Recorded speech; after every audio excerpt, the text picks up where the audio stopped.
DR Congo have won the African playoff and will be representing Africa in the Interconfederation playoff next March in Mexico for a place at the 2026 FIFA World Cup. We're going to talk about how they beat Nigeria and more coming up next on the African 5-Side podcast.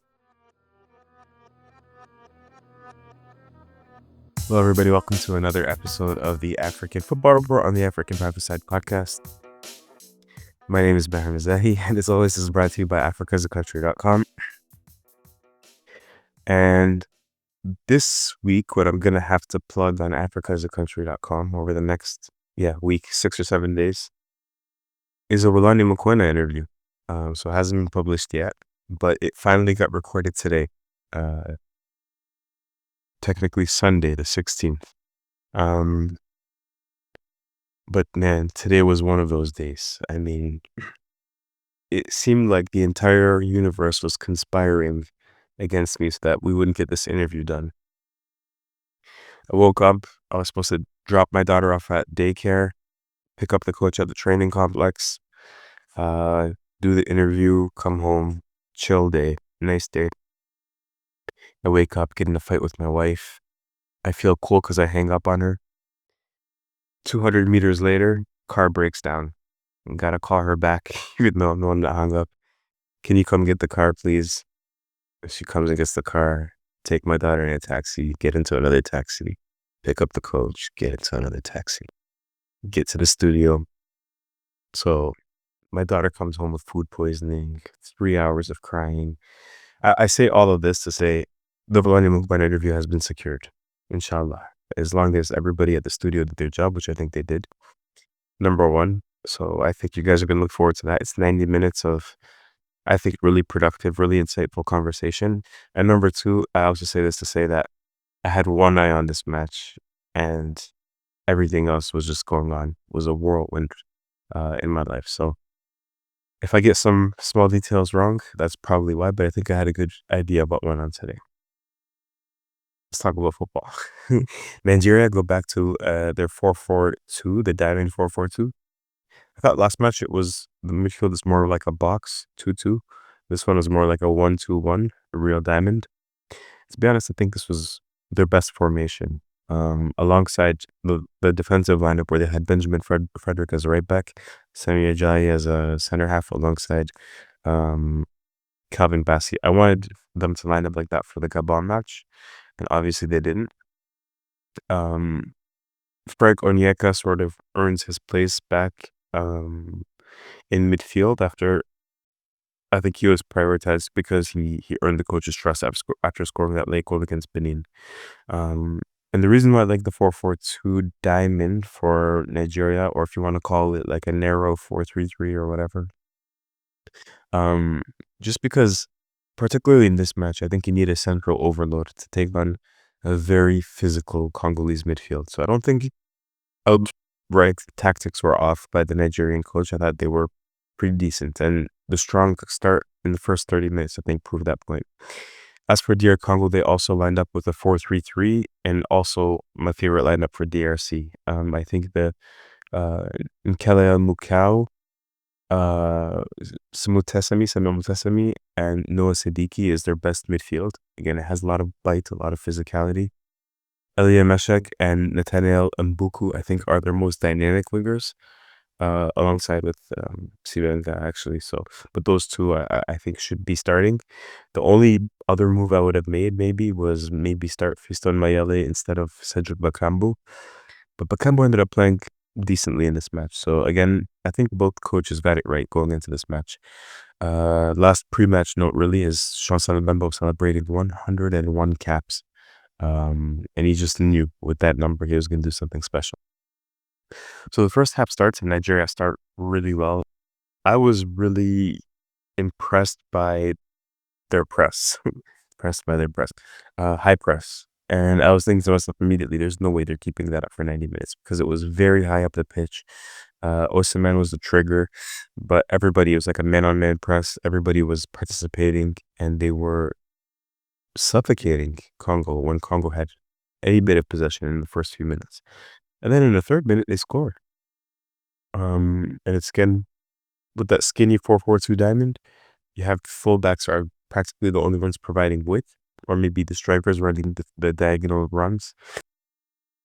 Um, so it was Zaidu Sanusi, and he swings in a cross that goes over the heads of both Congolese center halves, and Arthur Masuaku sort of backheels it for a clearance. That's his clearance, was to backheel it instead of hoofing it away, letting it run across his body and clearing it, heading it up for a corner. He had so many options, but he just backheels it right into the middle of the pitch. Frank Onyeka runs onto it, smacks it, and it's deflected off of Axel Twanzebe and it goes in. And the main observation there is if you're Arthur Masuaku, you're 32 years old, you've played in 350 matches in your career, you have 40 caps for DRC, you need to do better than that. But it was a perfect start for Nigeria because coming into this match, I really had my doubts about Nigeria's ability to break down the Congolese block, the mid block. I think, they're very well organized. They don't leave spaces in midfield. And so a really good antidote to that is scoring early because it sort of forces Congo out of their block. It forces them to stretch themselves. And when your Nigerian teams are stretching themselves against you, that means they're leaving space in behind, and that's when you're most dangerous. So I thought this was, a perfect start for Nigeria. The only way it could have been better is if they added a second or third goal, and they had the chances to do it. There's a huge chance, I didn't write down which minute it was, but Lookman is breaking down the left wing, and he gets his head up.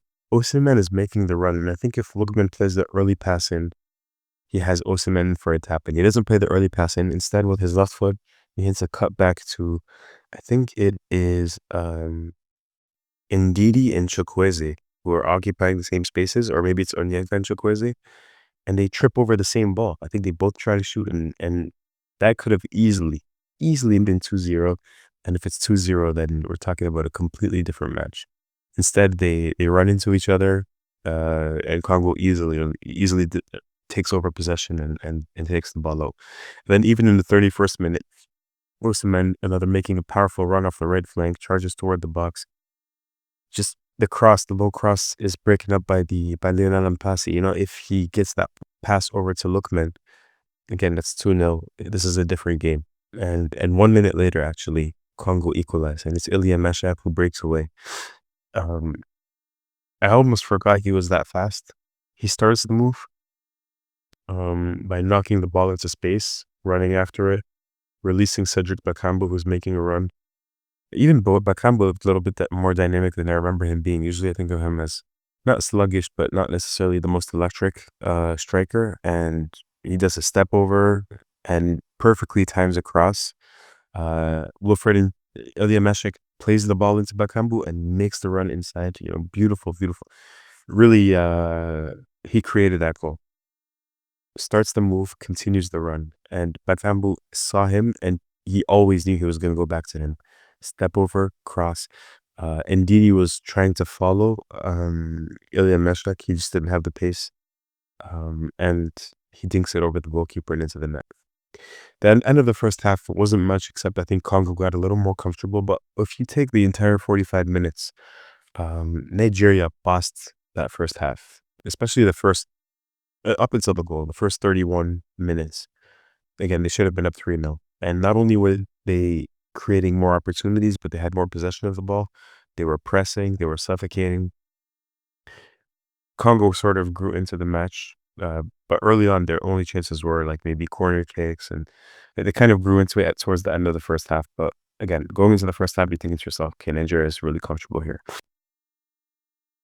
Second half begins, and the match is turned on its head because Victor Osimhen is subbed out for Akor Adams. Now, we can only assume you can cut my arm off. I would be shocked. I'd give you the house that I'm living in if he wasn't subbed off due to injury. I'm 99.999% sure he was subbed off due to injury. I didn't have time to listen to commentary or anything. And Victor Osimhen, as soon as he gets out of matches in the qualifying campaign, Nigeria drop points. Whether they draw that match, whether they lose that match, it's 100% of the time in this qualifying campaign, I believe. When he's been on the pitch for the entire 90 minutes, they always win. So immediately, my head dropped a little bit for Nigeria because I was thinking, okay. But at the same time, I was thinking to myself, this is a good opportunity for them to prove people like me wrong that I've been saying this morning on the BBC. I was previewing this match and I said Victor Osimhen, without exaggeration, might be the single most important player to his nation in international football. And the presenter was like, "Oh, that's very interesting. Like kind of like Erling Haaland for maybe Norway." I was like, "Yeah, maybe that may be true. Yeah. Maybe it could be similar." And this could be a perfect opportunity for, the squad to prove people like me wrong, people that are saying that, because that's not healthy for a squad to be built around just one player, particularly when you're a country like Nigeria of 250 million people and you've produced so many good players. Um, but yeah, second half begins. Congo are starting to grow into the game. In the 56th minute, there's a penalty shot, Benjamin Frederick. For the first time since I've watched him play these 5, 6 matches, he kind of looked like an inexperienced fullback as he makes a challenge on Nathaniel Mbuku that I think VAR takes a look at, but they don't rule a penalty. But I thought that could have very been a penalty. And it was just clumsy. There's no need for it. And then in the 57th minute, Eric Shell, he goes from the skinny 4-4-2 to like I think a normal 4-4-2 because he brings on Chidere Ejuke and he brings on Moses Simon. So this is something that he did even in the first match against Gabon. Is he starts skinny like this with Chukwueze and Lookman, and then eventually he'll go back to that 4-4-2 like this, and he'll with Ejuke, who's more like hugging the touchline, and Moses Simon, same thing. Now they will tuck in at times, but they get much wider than Lookman and Chukwueze did. So interesting change for Nigeria, and when you're playing in that formation, it makes more sense to have somebody like a Tolu or a Kodarian, and that's what he does come on eventually. Just because that means usually more crosses, especially Moses Simon and Ejuke. That's some of their specialties to get the ball wide and then put cross, particularly with Moses Simon. So uh, I can see what Eric Shell's trying to do, and he's experimenting and he's switching schemes. And um, again, I like coaches that try things, and he was trying a few different things.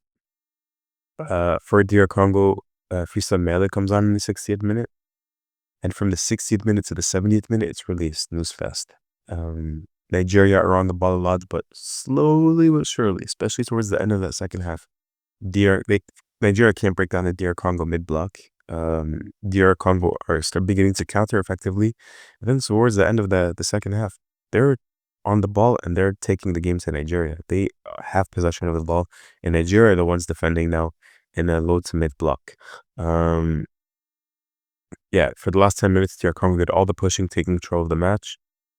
And I could see, Nigerians calling for somebody like my friend Salas Chokwu on Twitter, calling for somebody like Rafael Onyedika, like get another midfielder on after they took off Alex Iwobi, we need to get our foot back on the ball.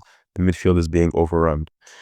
Um, and by the 90 minutes, it was 1-1, but it kind of felt like DRC, in my opinion, were inevitably going through. That was my feeling. When referee blew for the final whistle, I was like, okay, DRC, this is going to extra time. I think they're going to score here. They're definitely going to go through. They definitely deserve to go through. And it was more of the same for the 30 minutes of extra time. In the just 3 minutes into extra time, I wrote, not only do DR Congo have the ball in the Nigeria end, they're camped in the Nigeria end, and they're passing the ball side to side, trying to prod and poke and find a way to score.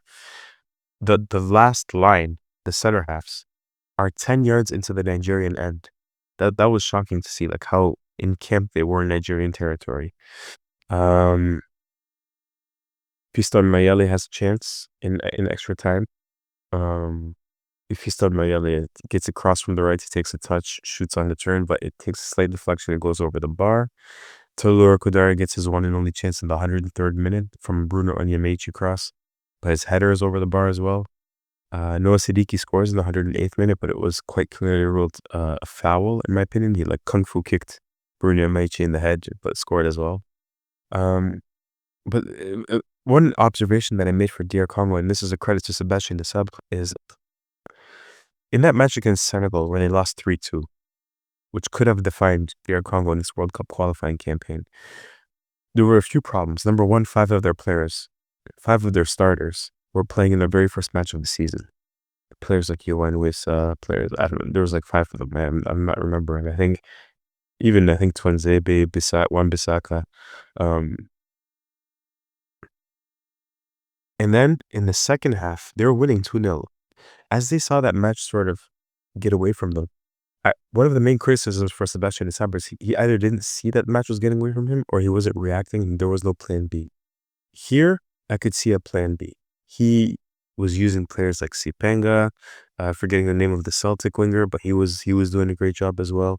Uh, Kayembe, Edu Kayembe came on and was running things in midfield. Fiston Mayele, like I could see he was using the depth of his squad, trying a few different formations. There was definitely tactical adjustments, and that's one thing we didn't see in the match against Senegal in Kinshasa. So a big amount of credit to Sebastian Desabre in that sense. Um, and I think it was also natural that Nigeria didn't look as fresh in extra time because remember, they played 120 minutes versus Gabon, whereas DR Congo had only played 90. And then even like, yeah, 90, yeah. And then the last stroke of genius from Sebastian Desabre was bringing on Timothy Falulu, the goalkeeper, the Congolese goalkeeper on. To be completely honest, I don't know if he's a much better shot stopping goalkeeper for penalty kicks than Lionel Mpasi. I don't know that. But what I suspect they were doing throughout the entire second half of that extra time, maybe even throughout the entire extra time, is going over all of Nigeria's possible shooters and telling him, look, Calvin Bassey goes this way. Onyemaechi goes this way. So one of the goalkeepers is focusing on the match, Lionel Mpasi, and Falulu is focusing on penalties. And so you never know how those subs are going to work, if they're going to work, but it worked very well this time around. So again, when it works, you have to give credit to the coach, Sebastian Desabre. And eventually it was penalties, and we all saw what happened. Maher Mezahi misses eventually. The goalkeepers were really good. The kick takers were not so good. Eventually Maher Mezahi misses, and Chancellor Mbemba with the final penalty kick in his 101st cap. Who else would it be? Scores to send DR Congo through. Conclusions. Conclusion number one is, I think many Nigerians felt this as well. Nigeria almost don't deserve to be here. You cannot start your World Cup qualifying campaign in the manner that they did. And then even towards the end, we were not expecting them to be in this position anyways. Simply because, we weren't expecting those results from that last place team to be disqualified. I'm not saying that CAF put that in to save Nigeria. That's not the case. They put that in much earlier, but we didn't even hear about it, and nobody was really expecting Nigeria to go through. And they go through because of spectacular play of one person, really. And then you cannot base your team around one player. As great as Victor Osimhen is, as world-class as he is, and I'm a big, big fan of, said it 10 million times on this podcast. One of my favorite players to watch. But the rest of that team looked just so disjointed throughout World Cup qualifiers and into today's match. Not everybody, Benjamin Frederick stood out. Calvin Bassey at times, I think, has stood out as well. Wilfred Ndidi had some good matches. But overall, as a whole, the entirety of that Nigeria squad deserves to go to the World Cup. Pains me to say because I know how much the World Cup means to a country like Nigeria, particularly one that's in the US, which evokes memories of 1994, Nigerians have a huge diaspora. But ultimately, this team, if you take the entire World Cup qualification campaign on aggregate, doesn't deserve to go to the World Cup as much as DR Congo does. And in this match, Nigeria were only really dominant for 30 out of 120 minutes, one quarter. Other observations that I wrote is, DR Congo had a plan B and has started to have squad depth, so that's good to see. And now we all have to get behind DR Congo. That's sort of the last thing is, as Africans, they're our last chance to have 10 teams at the FIFA World Cup, which would be amazing. So now we're all have to get behind them as they go to Mexico next March. But I do think there's a very, very good chance that they get a bye, and they only have to play the one match, whether it's against Bolivia or New Caledonia or a CONCACAF team. I have a very, very good feeling that DR Congo are going to get through. I think as long as nothing catastrophic happens at the AFCON, and that's always going to be such a big factor for all the World Cup participating teams. As long as they can keep Sebastian Desabre and let him have his stability, I think we can look forward to seeing Congo at the World Cup. At least that's what I hope. But we'll cover that when we get there. In any case, we're gonna leave it there for now. Speak to all very soon. Peace.